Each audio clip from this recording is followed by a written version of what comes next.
প্রিয় দর্শক মণ্ডলী, আসসালামু আলাইকুম। আশা করি আপনারা সবাই ভালো আছেন। আমিও ভালো আছি। আপনাদের মাঝে নিয়ে চলে আসলাম নতুন একটা স্পেশাল ব্লগ। এই ব্লগটা দেখতে পাচ্ছেন টকবক করে ফুটছে। এর ভিতরে কি এটা আসলে আপনাদের ধারণা করেন তো এটা কি হতে পারে? আসলে এটা হচ্ছে যে এই যে এখন শনিবার, আমরা হঠাৎ করে আমার মাথায় বুদ্ধি আসলো পায়েস খেতে হবে। তাই জন্য 2 কেজি দুধের মধ্যে আপনার পরিমাণ মতো একটু চাউল দিয়ে চাউলটা বেটে নিয়েছি, একটু সুজি কোয়ালিটির করে নিয়েছি।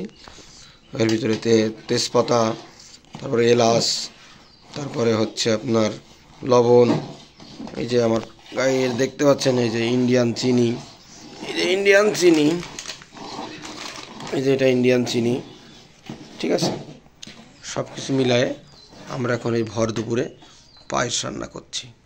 পায়েসটা কেমন হবে জানি না দর্শক, আমি নিজে রান্না করছি আর আমাকে হেল্প করছে আমার সহযোগী, ঠিক আছে, মোসাম্মদ সাথী খাতুন।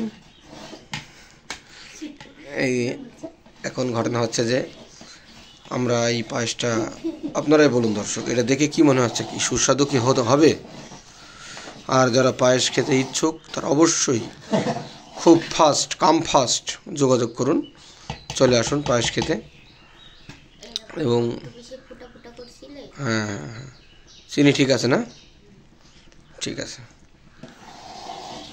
যাই হোক, রাত্রে হবে বিরিয়ানি। আপনারা আসেন, আপনাদের দাওয়াত থাকলো, চলে আসেন।